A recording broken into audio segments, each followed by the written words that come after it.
Ce soir, nous parlerons tour à tour de la Guinée équatoriale, du Madagascar, du Nigeria et du Togo. Sur le plateau, Pasteur Edo Komi, président du mouvement Martin Luther King.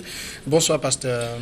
Oui, bonsoir Samuel, bonsoir téléspectateurs, téléspectatrices. Credo Tété, directeur de publication de l'hebdomadaire Le Médium. Bonsoir Credo. Bonsoir Samuel et bonsoir à tous ceux qui nous suivent. Adam Adjono, DP de Vision d'Afrique. Bonsoir Adam. Bonsoir Samuel.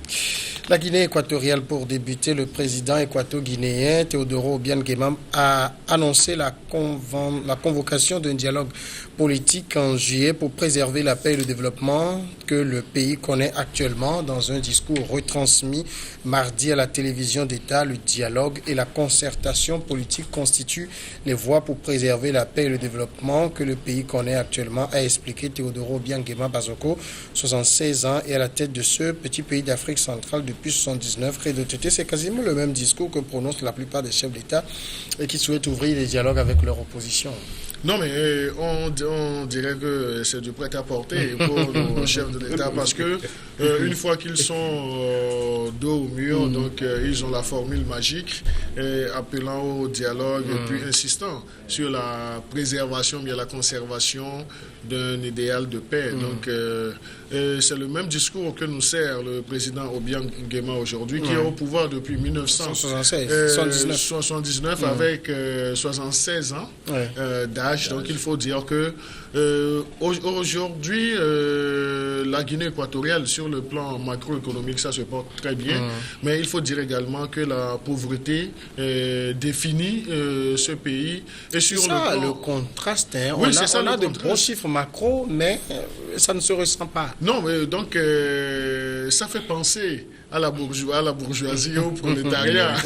Non, mais moi je parlerai, pasteur, plutôt de l'ambivalence entre la bourgeoisie et le prolétariat. Ouais. Donc c'est vrai que c'est désolant et ça ne trouve pas encore d'explication assez plausible pour expliquer l'état de pauvreté avancé au niveau de la Guinée équatoriale. Mais il faut dire que tout cela, c'est beaucoup plus, disons, les conséquences d'un climat politique qui n'est pas encore défini. Ouais. Et là, nous verrons que le président, certes, appelle à un 6e dialogue, donc ça sera le 6e dialogue, mais un 6e dialogue qui est en marge de ce 6e dialogue. Donc nous avons une large gamme d'opposants qui sont à l'extérieur, mais il y a même un des opposants qui avait même formé un gouvernement du côté de l'Espagne. Ouais. Donc il y avait des tensions. Donc je crois que M. Nguema doit être très sincère envers lui-même et puis penser au bien de son pays. La matière est là, mais je crois que c'est le développement de la matière qu'il n'arrive pas à faire. Adam Adjono, on connaît aussi ces genres de dialogues que le pouvoir appelle, c'est finalement des dialogues du pain. Tout à fait. Vous savez, aujourd'hui, dans un pays où les problèmes, que ce soit politiques et sociaux, sont mal vus, comme le cas de la Guinée équatoriale, c'est tout à fait normal qu'on puisse qualifier ces sorties-là des sorties inutiles pour gagner un peu du temps. Parce que vous savez, la Guinée équatoriale, comme venait de le dire le directeur, c'est un pays qui connaît pas mal de problèmes, même si au moins aujourd'hui, on peut estimer que la situation économique tend à être un peu plus ou moins stable malgré les hauts et les bas que connaît aujourd'hui l'or noir, notamment le pétrole.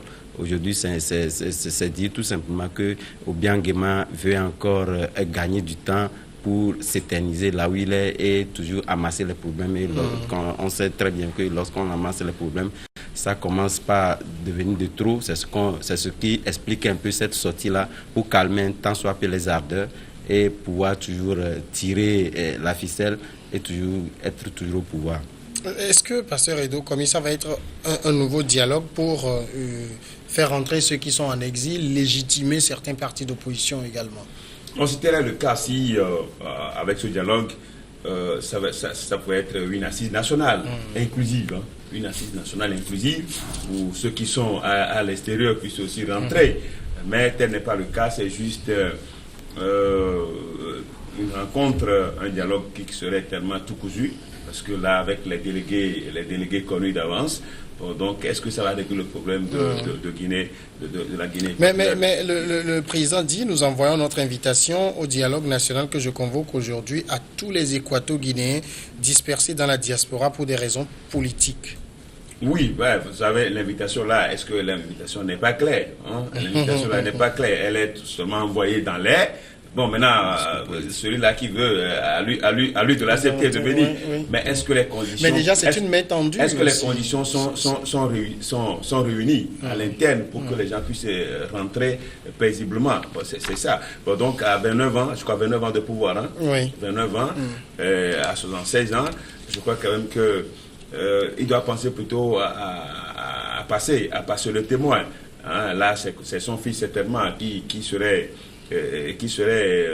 pressenti parce que c'est Théodorin ou bien Guéma, qui est impliqué dans les biens mal acquis en France. Bon, donc je crois quand même que la Guinée équatoriale seule pouvait nourrir, parce que compte tenu de ses réserves pétrolières, pouvait faire beaucoup de choses en Afrique. Mais quand vous prenez son fils qui est vice-président, les richesses qu'il amasse, lui seul, qui sont investies en France de manière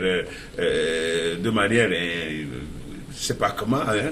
Donc je crois quand même que la Guinée équatoriale, c'est vrai quand même, il sent que désormais, il y a le besoin quand même d'ouvrir ce pays à la démocratie avec son parti démocratique de Guinée équatoriale.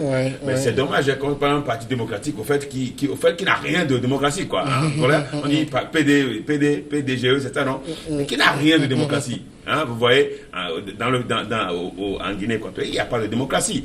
Hein, c'est parti unique. C'est vrai qu'il y a des petits partis d'opposition, mais là, je crois quand même que si c'est un dialogue inclusif qui va penser, hein, la situation politique, hein, et trouver une solution durable pour que la Guinée équatoriale puisse être relancée sur l'échiquier démocratique. Ça va être long, mais ça là, c'est juste pour amuser la galerie. Au-delà de toute l'opposition, commence déjà par poser ses conditions. Elle exige notamment la libération des prisonniers politiques et la participation de la société civile au dialogue. Ça doit vous rappeler un pays qui a exclu tout autre participant à un dialogue que vous connaissez très bien.